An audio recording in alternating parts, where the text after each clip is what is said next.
Halo teman-teman, kembali bersama saya Arnold Silalahi di channel Berlatih Fisika. Oke teman-teman, jangan kemana-mana, tetap stay di tempat, tonton videonya sampai habis supaya teman-teman mendapatkan penjelasan secara utuh. Oke, kita let's go langsung saja ya. Oke.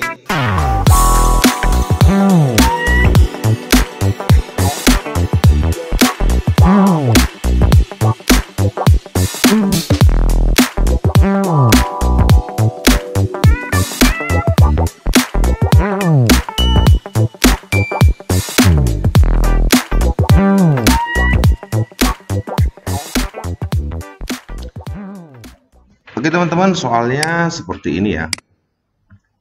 Pada gambar berikut, nah gambarnya seperti ini.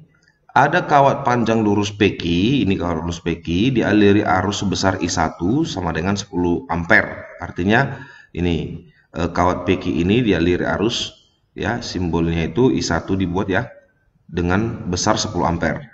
Dan kawat persegi ABCD ini, kawat persegi ABCD-nya dilalui arus I2. Nah, jadi simbolnya itu I2 gitu ya. Sebesar 5 ampere. Nah, kemudian pertanyaannya berapakah resultan gaya yang dialami kawat persegi itu? Nah, berapakah resultan gaya yang dialami oleh ini kawat ABCD begitu ya. Nah, jadi teman-teman, sebelum kita menyelesaikan secara matematisnya dulu, hitung-hitungannya, kita perhatikan dulu konsepnya ya dari gambar ini. Kita ingat bahwasanya gaya Lorentz itu muncul karena ada interaksi ya dua buah magnet begitu ya, dua buah magnet ya. Nah, jadi kemudian di materi sebelumnya kita sudah pahami bahwasanya jika ada kawat penghantar ya, baik itu yang lurus, melingkar, solenoida, toroida ya, jika dialiri arus, maka di sekitar kawat itu akan mendapatkan yang namanya apa? Medan magnet. Jadi di sekitar kawat ini akan mendapatkan medan magnet. Nah, karena kedua kawat penghantar ini, kawat lurus PQ dengan kawat persegi ABCD ini ya dialiri arus, maka kedua-duanya akan menghasilkan magnet. Kemudian kedua magnet itu akan berinteraksi sehingga muncul yang namanya gaya Lorentz. Oke, nah perhatikan di ini kawat persegi ABCD. Nah, kawat persegi ABCD ini ada 4 bahagian kawat ya, kawat AB, kawat BC, kawat CD, dan kawat AD. Nah, jadi keempat kawat persegi ini sebenarnya kan satu ya, tapi saya bagi menjadi 4 bagian ya, kawat AB, BC, CD, dan DA atau AD ya. Nah, jadi yang berinteraksi ya dengan kawat PQ itu adalah kawat AD dengan kawat BC. Pertanyaannya kenapa? Nah, kita cek ya. Kawat PQ lurus kan begitu ya. Nah, jadi kalau arah arusnya kemari, maka medan magnetnya seperti ini. Ini dia. Medan magnetnya begini ya. Ke arah sini. I2 juga begitu ya. Yang AD ini, kawat AD ini ya. Kawat AD ini ketika dialiri arus seperti ini, maka arah medan magnet itu seperti ini, sehingga ketemu berinteraksi ya medan magnet antara apa yang dihasilkan oleh PQ dengan AD ya. Sama halnya seperti BC juga begitu, BC juga arah medan magnetnya kemari meskipun arusnya itu ke bawah ya kan muter begini arusnya. Nah, bagaimana kawat AB? Apakah kawat AB itu berinteraksi dengan PQ? Medan magnetnya tidak. Kenapa? Karena arah medan magnet AB itu kan kemari, jadi dia tidak berinteraksi begitu ya. Nah, sama seperti yang kawat CD ini juga kemari ya, jadi tidak berinteraksi begitu. Oke, nah jadi yang berinteraksi itu adalah PQ, AD, dan BC. Oke, nah kita cek PQ ke AD itu jaraknya adalah 1 cm ini ya. Lalu PQ ke BC itu jaraknya adalah 1 tambah 9 berarti 10 ya, 10 cm. Oke teman-teman ya. Jadi jarak PQ sekali lagi, PQ dengan BC itu 10 cm bukan 9 cm. Oke ya, itu dicatat. Nah, setelah kita pahami itu, nah sekarang kita lihat apa namanya penguraian vektor gayanya ya. Dikatakan bahwasanya ya, jika arusnya atau kawat penghantar dialiri arus, dua kawat penghantar dialiri arus kan begitu. Oke. Dan arah arusnya sama, searah, maka kedua kawat itu akan saling mendekati. atau gaya Lorentz-nya itu akan saling mendekati, ya. Seperti PQ dengan AD, ini kan arusnya kan searah. Berarti kawat PQ dengan kawat AD ini saling mendekati. Maka gaya Lorentz-nya kan begitu ya. AD dengan PQ itu ya mendekati begitu ya. Artinya apa? Kawat AD ini mendekati apa? PQ seperti itu ya. Ya, PQ juga mendekati apa? Kawat AD. Nah, pertanyaannya, kenapakah hanya di kawat AD yang digambar kan seperti itu ya? Nah, oke ya, kenapa di kawat AD? Karena pertanyaannya memang itu, kan gitu kan? Resultan gaya yang dialami kawat persegi. Nah, itu dia. Oke, jelas ya? Nah, jadi karena pertanyaannya yang dialami kawat persegi, berarti kita konsentrasinya ke kawat persegi ini, begitu.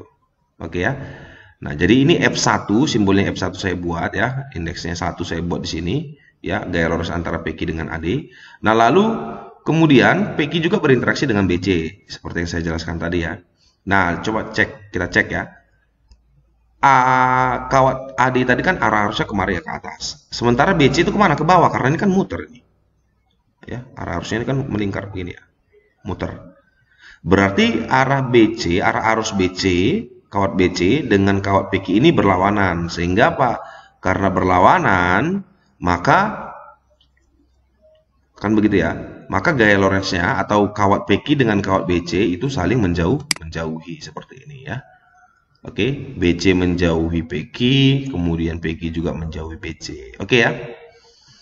Nah, begitu dia. Kawat AD bagaimana ya? Kawat AB dan kawat CD bagaimana? Tidak ada interaksi ya. Karena itu tadi ya, tadi sudah saya jelasin. Nah, karena kedua vektor ini F1 dan F2 itu berlawanan arah ya, F1-nya ke kiri, F2-nya ke kanan ya. Maka terjadi yang namanya selisih, kan begitu ya. Karena ini ditanyakan resultan ya, resultan gaya. Oke. Nah, itu dia. Nah, maka kita perhatikan dulu persamaan daripada gaya Lorentz ya pada kawat pengantar lurus. Jadi ini gaya Lorentz untuk kawat pengantar lurus. Nanti kalau misalkan untuk kawat pengantar, kalau kawat pengantarnya itu dia melingkar, dia tidak 2V kali A begitu ya. Nah, kemudian kalau kawat melingkar itu nanti hilangkan saja tanda V-nya begitu. Oke ya. Nah, berarti gaya Lorentz dari yang dialami oleh kawat A, B, C, D itu adalah F1 dikurang F2, kan begitu. Loh, kenapa? Kenapa F1-nya yang positif, kenapa F2-nya yang negatif begitu? Yang mana saja boleh. F2-nya yang mau positif, F1-nya mau negatif, terserah teman-teman ya. Oke, jadi terserah menentukan tandanya. Oke. Jadi, kenapakah saya membuat F1-nya ini yang positif? Karena memang F1-nya dari gambar ini bisa kita lihat bahwasanya F1 itu lebih besar daripada F2. Kan begitu ya. Kenapa? Karena jaraknya lebih dekat. Ya, artinya gini, semakin dekat jarak antara kedua kawat itu, maka semakin besarlah gaya Lorentz-nya. Karena ini yang berbanding terbalik, F dengan A itu berbanding terbalik begitu. Oke. Nah, begitu teman-teman. Nanti teman-teman coba sendiri ya. Hasilnya ini akan sama ya, hanya bedanya di tanda aja. Nanti mungkin tandanya ada yang minus, ada yang positif. Hanya beda di situ saja, teman-teman. Oke ya. Nah, jadi di sini saya simpulkan bahwasanya F1 itu bertanda positif, F2 bertanda negatif. Begitu teman-teman ya. Oke. Kemudian kita masukkanlah persamaan ini. Ya. F1 itu berarti interaksi antara kawat PQ dengan kawat AD ya. Maka F1 persamaannya mu0 I1 dikali I2 kan gitu kan. Artinya apa di sini? Bahwasanya yang dialiri kawat PQ itu adalah I1, yang dialiri oleh kawat AD ini adalah I2 kan gitu kan. mu0 kali I1 dikali I2 dikali L. L-nya ini yang mana? L-nya inilah panjangnya nih. Begitu. Karena sepanjang ini yang berinteraksi mereka. Ya. Meskipun misalkan kawat PQ ini panjang begitu. Ya. Nah, jadi yang dipakailah yang ini. Ya. Sepanjang mereka berinteraksi. Kan begitu ya.